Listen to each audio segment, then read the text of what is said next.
I'm intentionally late on this one. When Colton Saucerman became a viral hit, I didn't do a video right away.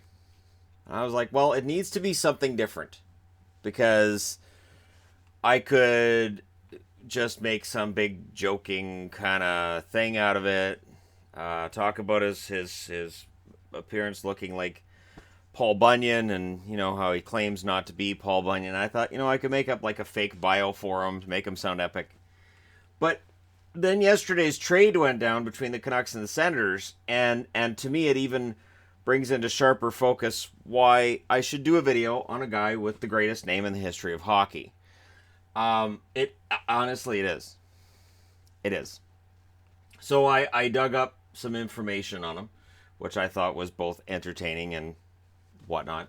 But he's 26 years of age. He's 5'9". He's 191 pounds. The odds of him ever playing an NHL game are slim. 26 years of age. Teams are investing in younger players and younger talent. His his big deal is that he's clearly able to move frequently, which is something we talked about yesterday with Mike McKenna and what he's gone through. So, some interesting portions from a story that ESPN did on him, where Lou Lamoriello made him shave when he went for training camp with the Toronto Marlies. And, of course, that's Lou's thing, right? You got to shave all the facial hair. It makes you look more professional. I don't know that that's a thing. I keep hearing that, and yet I don't know. I don't look at a guy with a beard and go, that's not professional. That's just, no. It's so weird to me. Surprised he doesn't make them shave their head, too, because he shaves his head. But anyways, and like I put here, this is just wrong. Colton has an amazing beard. It is absolutely amazing. Probably, it's the combination of his name and the beard that made him go viral. And then he had a decent goal for the Utica Comets. So Utica tweets that out, and everything goes crazy from there. Now, he claims he wouldn't let a doctor cut his beard for stitches. So if he needs stitches and they got to cut his beard to get in there, he's like, no, I'll leave a hole in my face. That's pretty epic. It is. And it's pretty amazing. It shows that he likes his beard as much as everybody else does. I also want to apologize for the fact that whatever coughing and throat virus that's been going on with my wife, that somehow I may have caught it. So I'm just going to throw that in. But yes, he won't cut his beard unless he absolutely has to, which he did for the Marlies, and he grew it back as soon as the Marlies cut him. He dressed as Gritty for Halloween and says he was bullied into it.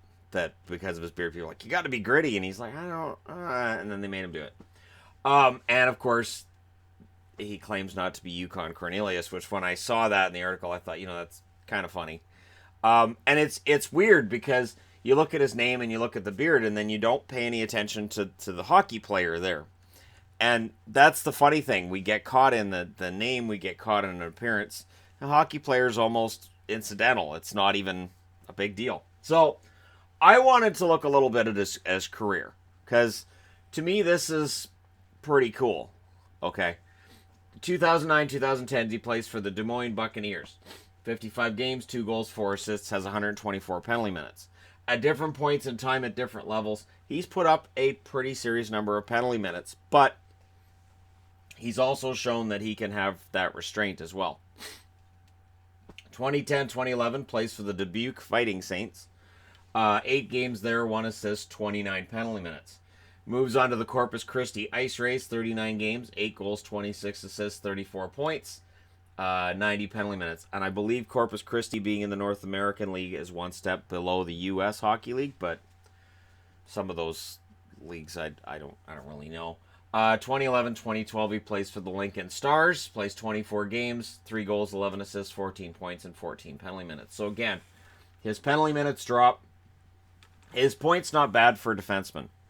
2012-2013, right through till 2015-2016, he played for Northeastern University. And I can't describe how important I think it is for kids that are in university to complete their education. We see guys come out of college and university for various sports. They abandon that degree because they're going to go pro. And for the guys who are going to be stars in the game, I can understand it. You can make 10, 15 million a year in football, baseball, whatever. I can understand saying now we're just going to forego the university education and start making $10 million sooner. I get it. But in this case, he has all 4 years at Northeastern, plays 140 games, 20 goals, 44 assists, 64 points in his time there, 130 penalty minutes. So, again, as a defenseman, those aren't bad numbers. At no point is he drafted. I don't see anything in any report on him that he's been close to an NHL contract. And he's played for a lot of different teams. So in 2015, 2016, after graduating, I assume he graduated. He was there 4 years. South Carolina Stingrays he ends up with for 4 games, 1 goal, 3 assists, 4 points. And that's an East Coast Hockey League team. And he has 2 penalty minutes. So he's bounced back and forth, and I just didn't have enough room on the board to put everything up here he's done. And again, this kind of it exemplifies that journeyman status that guys will have, and just how much sacrifice there is for the guys who are at the lower leagues and lower levels. They don't make the same amount of money. They move around a lot. 2016, 2017, his East Coast League teams are South Carolina and Manchester. He's played for the Manchester Monarchs, I believe, more than anybody else. And he played for the American League, Hershey Bears, and Springfield as well. So, 4 different teams in 2016, 2017. 2017, 2018, he also played for 4 teams. Manchester's the only East Coast League team he played for, but he played for Providence, Ontario, and again, Springfield. So, he bounced around a lot, and now this year, he's already played for Manchester again, the Idaho Steelheads, which is a great name. And he's played, of course, for Utica. And Utica is that famous spot where everybody went, oh, look at this guy's name, and this is great, and he went viral. 23 games played in the American League for him between all these teams. 1 goal, 5 assists for 6 points and 14 penalty minutes. This is absolutely what a journeyman looks like. And as much fun as it is to look at that name and look at the beard and look at the... I mean, I follow him on Instagram now, too, so...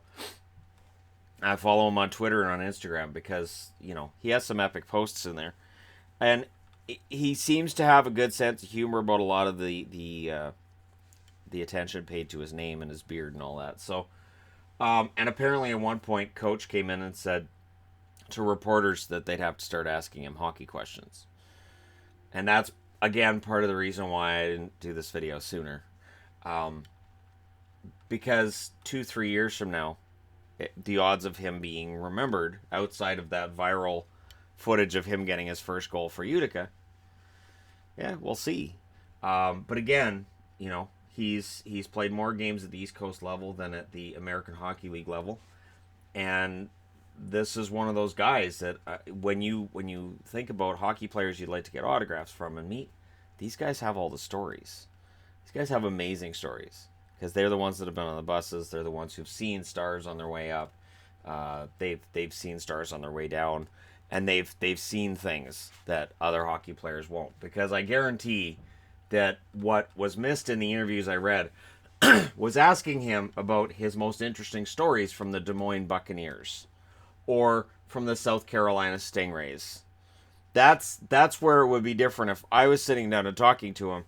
Rather than ESPN or Canuck Way or whoever else has interviewed him over the last month, because that's the story stuff. That's stuff I would love to know. Even the stuff that I couldn't report after, like which guy's really a jerk, that kind of thing. But anyways, it's an interesting story, and I thought it was video worthy, definitely. But I wanted to wait until I could present a more reasonable and less sensationalistic aspect of it, because I guarantee you that about a month ago a bunch of people were like, oh, this guy's gone viral, we got to get an article on him, and I don't want to do this. So that's why I didn't do this when it was viral. I wanted to, but at the same time I wanted to make sure that I did it proper justice, and then it came across as me trying to profile a guy's career and point out there are a lot of guys like this in hockey. So we all focus on all-star games and the big-name players and everything, but there are so many guys who are sacrificing every single day in the East Coast League and the American League and other lower leagues that are just as big a part of the story. So yeah, I will add this to my journeyman playlist and see what other players I can come out with. One that I've wanted to do a video on, Sven Butenschon.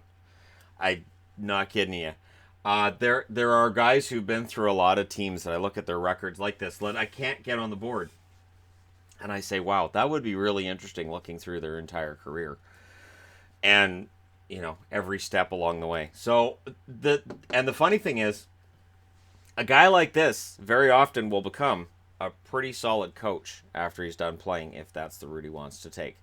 So there you go. Let me know your thoughts in the comment section below as always. Don't forget to hit like and subscribe if you're browsing your way through. You just happened upon this video. Probably the greatest name in hockey history. Probably. And with a name like that, you can't do anything but play hockey. If you try signing up for football, baseball, basketball, they'll look at your name and go, you're the hockey player. I don't think I am. Yeah, no, you're a hockey player. It's look at your name. You are a hockey player. So there you go. Thank you guys so much, though, for all your support, and I'll talk to you again soon.